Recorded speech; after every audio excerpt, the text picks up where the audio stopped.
আল্লাহ তাআলা বলেছেন, মানুষ দুনিয়ায় আসার অনেক আগে আমি তাদের আত্মা সৃষ্টি করেছি। সব আত্মাকে একত্র করে বলেছিলাম, অলাস্তু বিরাব্বিকুম, আমি কি তোমাদের প্রতিপালক নই? আর তখন আমরা সবাই একসাথে বলেছিলাম, বালা শাহিদানা, হ্যাঁ, আমরা সাক্ষ্য দিচ্ছি। কি অদ্ভুত, তাই না? আমরা তখনও পৃথিবীতে আসিনি, কিন্তু আমরা আল্লাহর সামনে দাঁড়িয়েছিলাম।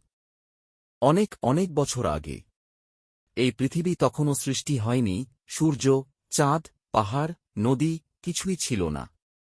শুধু ছিলেন আল্লাহ, আর ছিল এক অদৃশ্য জগৎ, আলমে আরওয়াহ, আত্মার জগৎ। সেই জগতে আল্লাহ তাআলা সব মানুষের আত্মা সৃষ্টি করলেন একসাথে। তুমি, আমি, আমাদের বাবা মা, ভবিষ্যতের সন্তানরাও সবাই তখন সেখানে ছিলাম।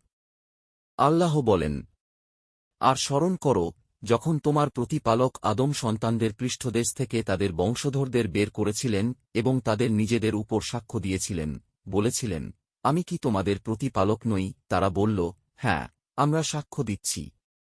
সূরা আল-আরাফ আয়াত ১৭২। সেই দিন আমরা সবাই বলেছিলাম, হ্যাঁ, হে আল্লাহ, তুমিই আমাদের রব। এভাবেই আমাদের আত্মা তার স্রষ্টাকে চিনে নিয়েছিল। কিন্তু পৃথিবীতে আসার পর আমরা সেই স্মৃতি ভুলে গেছি। ভুলে গেছি আমাদের প্রতিজ্ঞা, ভুলে গেছি আমরা আসলে কার দাস। ভেবে দেখো, আমরা যখন জন্মাই, আমাদের কেউ জিজ্ঞাসা করেনি, তুমি কোথায় যেতে চাও, কোন দেশে, কোন পরিবারে জন্ম নিতে চাও। সব নির্ধারণ করেছিলেন আল্লাহই।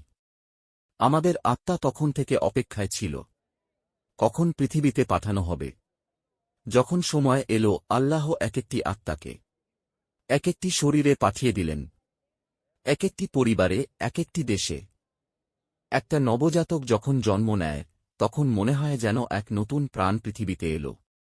কিন্তু সত্যি বলতে, সে আসলে ফেরত এলো আত্মার জগৎ থেকে, একটি নতুন পরীক্ষার ময়দানে। দুনিয়া আমাদের জন্য পরীক্ষা। এখানে আমরা প্রমাণ দেব, আমরা কি সেই প্রতিজ্ঞা রাখব, যে প্রতিজ্ঞা আল্লাহর সামনে দিয়েছিলাম। এই দুনিয়া মানেই পরীক্ষা। কখনো আনন্দ, কখনো কষ্ট, কখনো অশ্রু, কখনো হাসি। সবই হচ্ছে আত্মার সেই চুক্তির অংশ। আর একদিন, যখন এই শরীরের সময় শেষ হবে, আমাদের আত্মা আবার ফিরে যাবে আল্লাহর দিকে। মৃত্যু মানে শেষ নয়, এটা কেবল এক ফিরে যাওয়া। আত্মা যাবে বরখে, একটি অপেক্ষার জগতে, যেখানে সে থাকবে কিয়ামতের দিন পর্যন্ত। সেদিন আবার আত্মা ও শরীর একত্র হবে।